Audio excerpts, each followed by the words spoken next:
কথায় বলে যেমন কুকুর তেমন মুগুর, বিশ্বের বিশ্বস্ত প্রাণী কুকুর, অথচ কুকুরের প্রাণের কদর দিতে পারেনি বদর।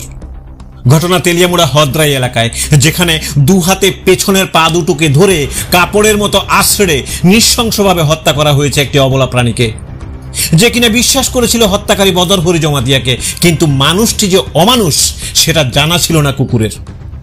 কুকুর বিশ্বস্ত হলেও বদর যে বিশ্বাসঘাতক, বদরের আদর খেতে খেতে সেটা বুঝতে পারেনি কুকুর। শুধু তাই নয়, কুকুরটিকে নৃশংসভাবে হত্যার আগে সামাজিক মাধ্যমে সিনেমার মতো প্রকাশ্যে নিয়ে আসা হয়েছে গোটা ঘটনাটি। তাতে করে প্রাণ কেঁপে উঠেছে অনেকের, বাকরুদ্ধ হয়েছে পশুপ্রেমীরা।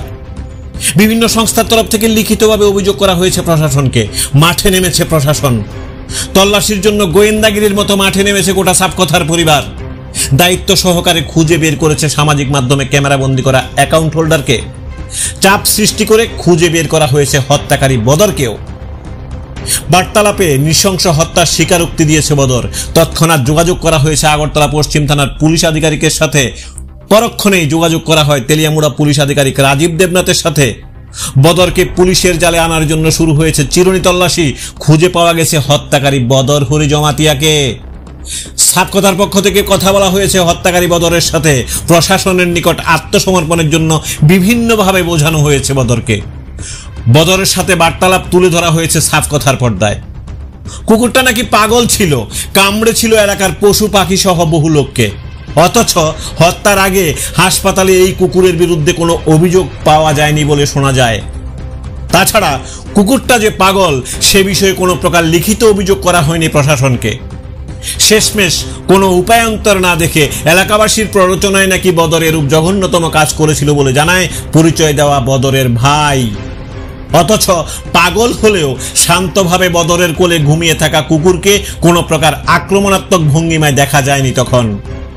যাই হোক, একসময় মোবাইল ফোনের সুইচ অফ করে দিয়েছিল বদর হরি জমাতিয়া, তাতেও রক্ষা পায়নি সে। সব চেষ্টা শেষে আত্মসমর্পণ করতে হলো পুলিশের হাতে।